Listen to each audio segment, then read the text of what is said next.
Well, good morning, Miramar, and welcome to the show. I'm your host, Tamara G. As always, you can check us out on all of our social media. We are on Facebook, Twitter, and Instagram at City of Miramar.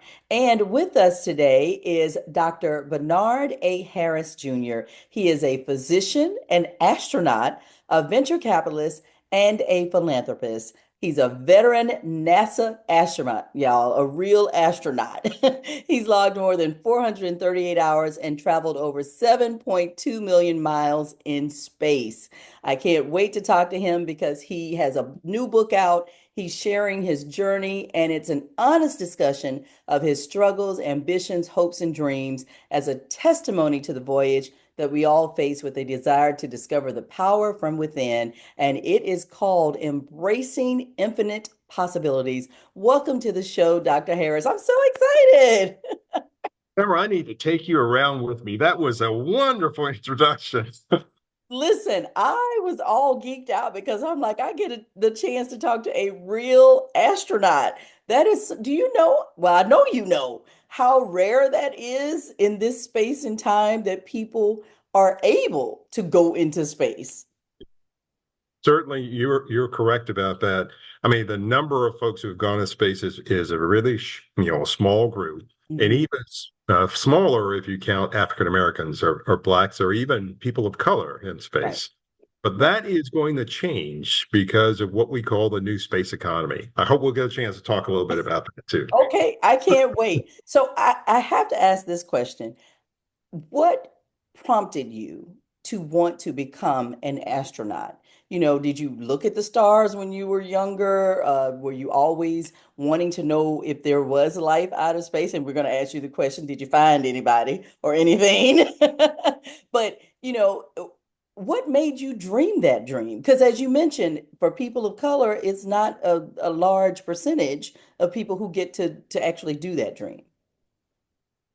So I grew up in partly in Texas and also in New Mexico and Arizona because my mom was an educator and she got a job working for the Bureau of Indian Affairs. So I actually grew up from age 7 or so to around 15 on the Navajo Nation.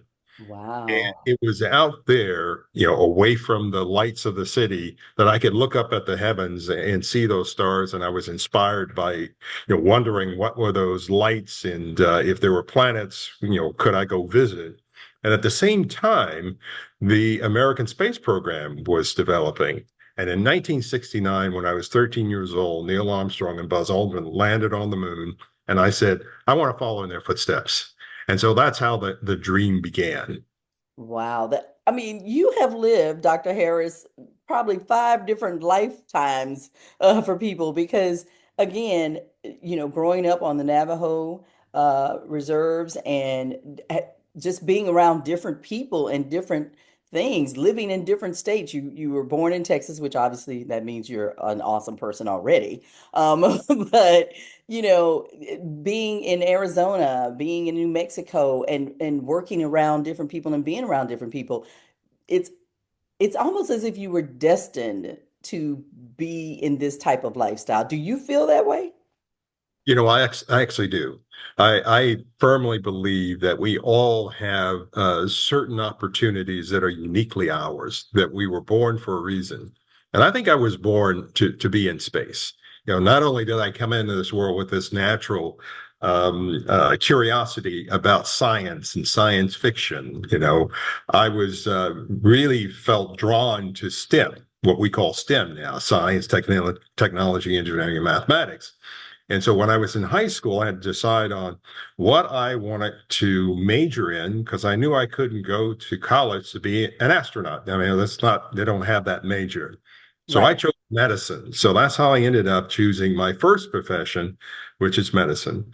And so if someone asks me, who are you? I typically say that I'm a physician who went to medical school, of course, who then became an astronaut, who then got into business and became a venture capitalist, and then who did all the other things.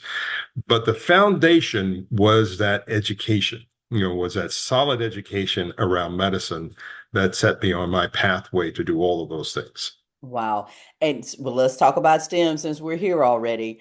And then even STEAM. So I can tell you right now, Dr. Harris, I'm more on the artsy side. That's Um, good take. the math and science was not my forte. But truly, I have found that people who have your brain, they think a certain way. They go through life a certain way. That math and that science, it's almost a lot. It seems like it's logical to you guys that everybody should get it. And then I'm the opposite when it comes to arts. I feel like everybody should get that too. Why don't you like music? Why don't you like movies? And so schools now are trying to put both of them together and call it STEAM, but particularly the STEM. I know that you have seen it, that possibly it's not necessarily pushed in our community, or maybe it's not that it's just people don't think that we can do math and science. And that is a belief and sometimes a stereotypes that we have to deal with as people of color, and particularly Black people, because we're told what we cannot do. Hmm. And my whole life is around enabling everyone, all communities, to realize the uniqueness of us all and the contribution that we are responsible to make in this world. Right. And so I created the Harris Foundation over 30 years ago, focus in trying to go into our communities, those disadvantaged communities, Hmm. to kind of spread the word that don't believe the hype. In fact, you are born for a reason. You are born with these talents that are uniquely yours. Hmm. You're born with the ability to do anything that you want to be. And that's the message that I like to deliver. And I'm not recruiting for people to be an astronaut, although, I need more of us to become an astronaut and get involved in that new space economy that I mentioned a Right, minute ago. right. But science and technology is involved in everything that we do, even in the arts. And so that's why it's so easy to combine arts with STEM and come up with STEAM, because everything is connected. Many years ago, I used to say in the 21st century, 9 out of 10 jobs are going to require expertise in math and science. And I would say 100% of the jobs, I'm going out on a limb here, require I'm in some. trouble then, Dr. Harris. No, no, no, no, no. You fit right in. Just think about what you're doing here with your show. That's all art. And that is enabled by technology, isn't it? Right? It We're actually is. You're having right, this because everything we conversation. do, you're right. We're doing this via Zoom because Everything you're we in do. Texas, I'm here. Yep. Yep. So if we are, as a community, as a Black community, uh, wanting to, participate equally with the rest of the communities here in the United States, that means that we have to begin to get our expertise to show our young people, to show our kids that anything is possible, and particularly if you're educated, and educated is that enabler. Whether you go to college or not, you still need to be educated. I agree totally. If you are just now tuning in, we are speaking with Dr. Bernard A. Harris Jr. He has a new book called Embracing Infinite Possibilities, Letting Go of Fear to Find Your Highest Potential.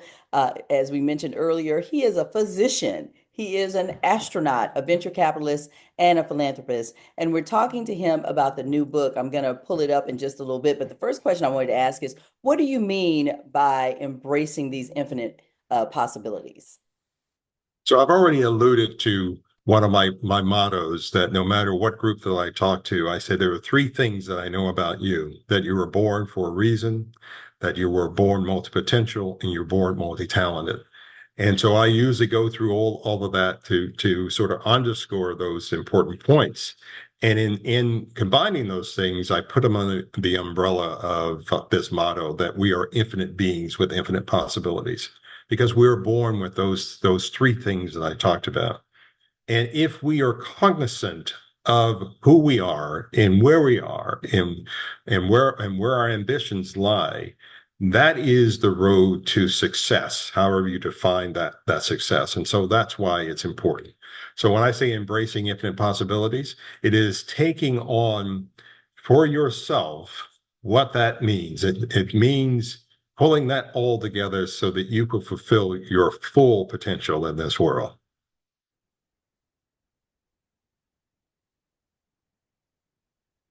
I mean, I'm sitting here thinking about that because it- as a little girl from East Texas, I always wanted to travel the world. I always wanted to be on the radio. And at the time, your circumstances, single parent household and everything, the dreaming, I think is you have to at least want it to know that you can try to do it. You know what I'm saying? And so when you just said that, that kind of hit me because I guess I was that little girl too. You have to want to dream something or want to see something bigger. But what about those folks who may not have that background? I mean, I was always told to read and my mother encouraged, education and me learning. That's how I learned about new places and wanted to travel. I was like, oh my gosh, I want to go to Egypt because I read about the pyramids. But what if you don't have that? How do you manifest that in yourself?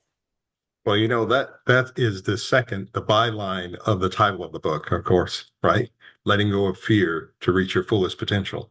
We all come in here with what I talked about, that the ability to do anything that you want to do in life. But sometimes life gets in the way, and life presents to us these challenges that we have to overcome. And nobody gets out of that. None of us get out of life scot-free. We all have to get engaged with our life, and being engaged in life means that we're going to have these challenges and these obstacles. As Black people in this country, we have a lot of things to overcome. We have folks that tell us that we're a certain way, and we feel that we have to um, go against that, to say no, no, no. I am just as good, just as qualified, and just on and on and on, as you so well know.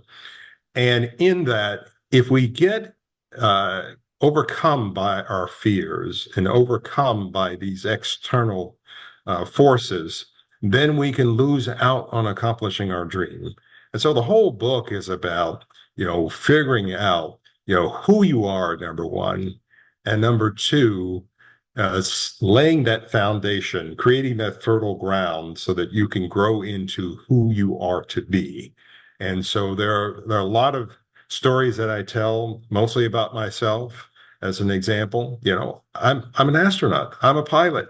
I'm a scuba diver. I've done all those things, right? You have broken every stereotype, sir, while I'm sitting here talking to you, Dr. Harris. And So, and I and people might think and say, well, he's fearless in doing all those things. And I would say that I don't know if I would call myself fearless, but I can tell you what, I have used that fear, sometimes that apprehension, and I have grown from those. I've grown from my failures. I've grown from my successes. Sometimes people are afraid of succeeding. And so I talk about all of those things in that context so that people can reach their full potential. and when you said that and we mentioned earlier that you are all of these things, venture capitalist, a physician, an astronaut, would you describe yourself as an overachiever, or are these things that just came naturally to you and therefore, because I know you have to think to yourself, well, why doesn't it come naturally to everybody? The I'll check all of the above. Yes, I'm an overachiever. And I'm an overachiever for a few reasons. One is that, when I was growing up, one of the first challenges I had to deal with were my parents divorcing when I was 6 years old.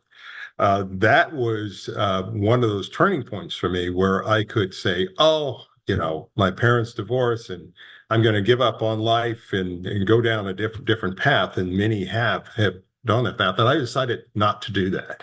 I decided to say, okay, what can I learn from this? Unfortunately, I had my mother and I had my family to get me through that period of time.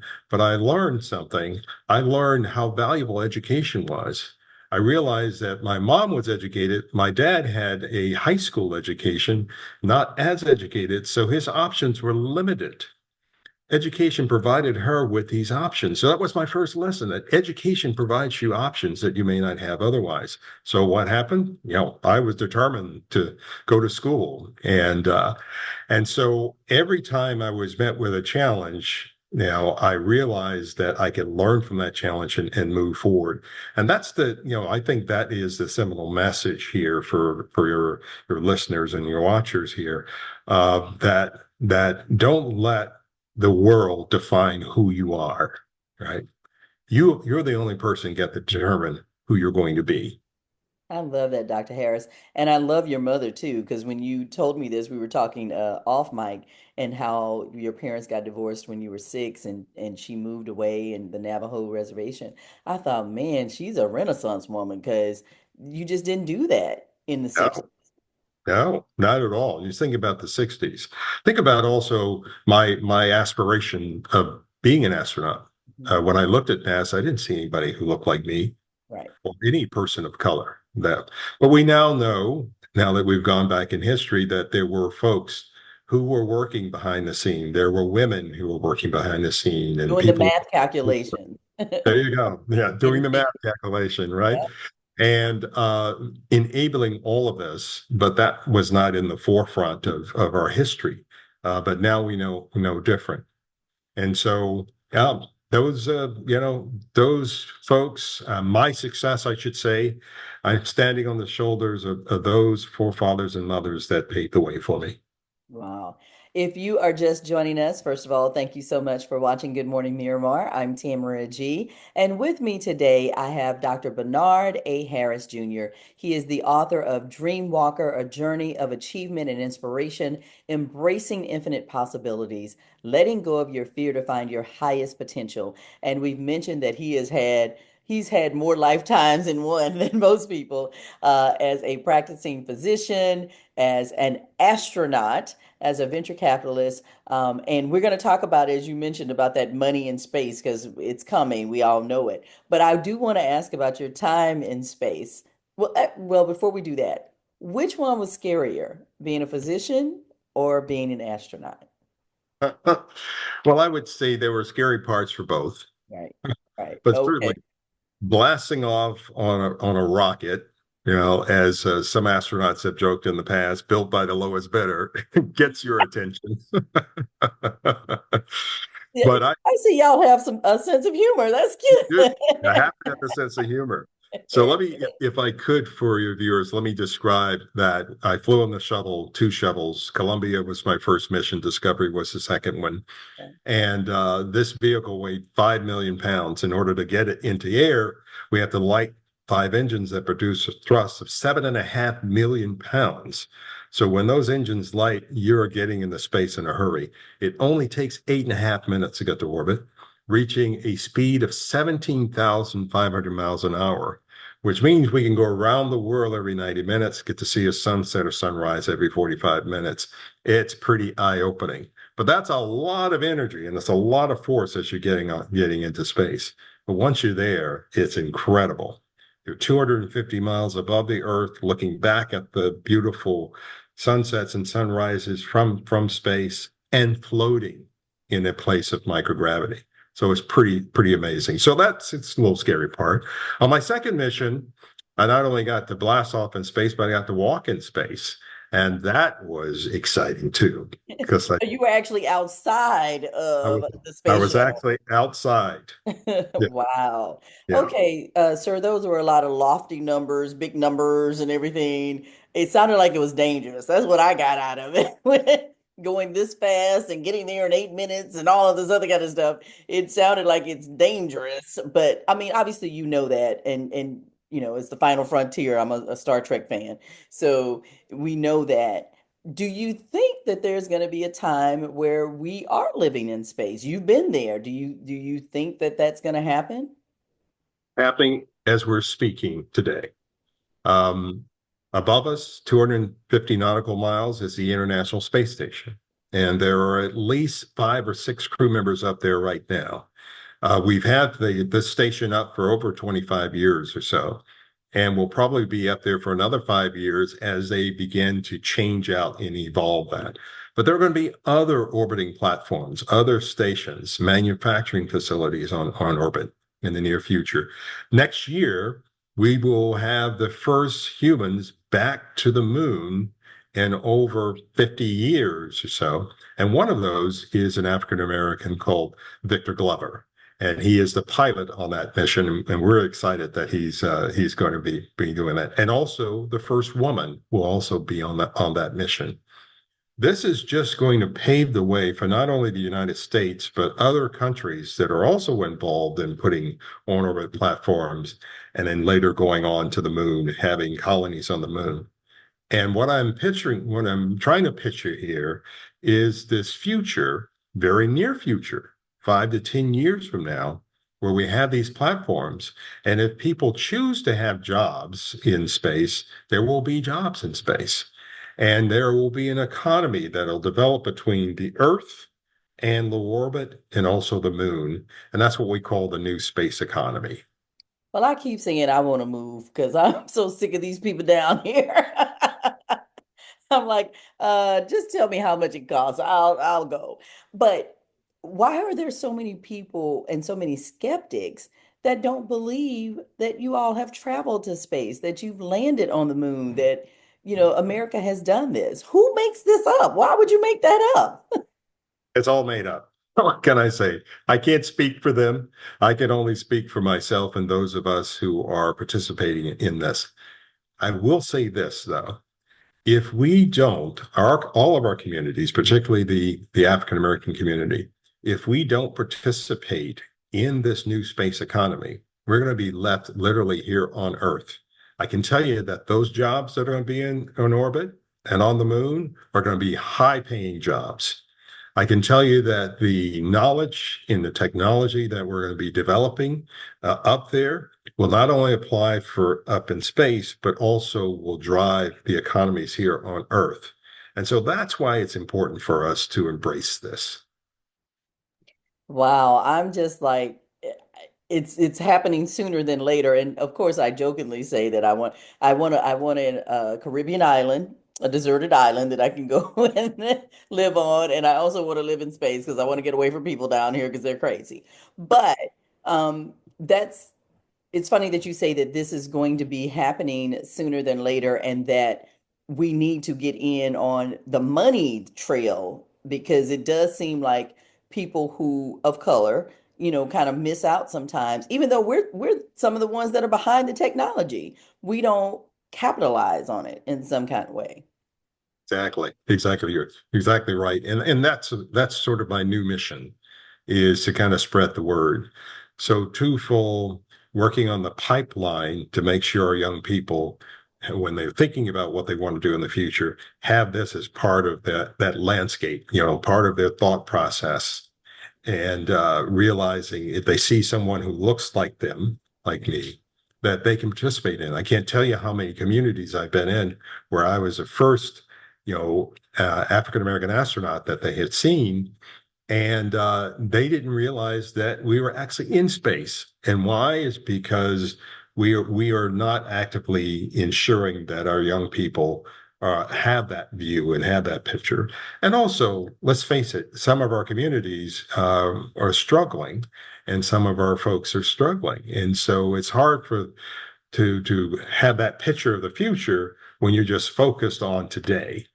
But what I'm saying is that if you can focus on today with an eye on the future, that's going to help you prepare your children and our communities for that future where they can actually thrive. I'm sorry, I just muted myself. I said you said a mouthful there with that. So now tell us where people can find the book because obviously this is something that people need to have on their shelves. They need to be reading it and also getting it for the younger generation. Embracing infinite possibilities, letting go of fear to find your highest potential. It is Dreamwalker, a journey of achievement and inspiration. Dr. Bernard A. Harris Jr. Where can they get it just so that they can at least put that possibility in? My nephew loves planes, so I actually am going to be taking him to an expo an airplane expo type kind of thing. And he's only 7. But when I tell you he knows, the different planes when they fly over the house, he can tell you, oh, that's a Southwest, that's, whatever. And he is just fascinated by it. So I feel like I've got to do something to nourish that. Glad that you're doing that because it really is about exposure, exposing our young people to these infinite possibilities. So the book is available on Amazon, Barnes and Noble, all the book outlets. And so if you just go on, Google or Bing or whatever, site that you use and just put in that title or put in my name, it will show up and you can just link, it'll send you to the link or just go directly to Amazon.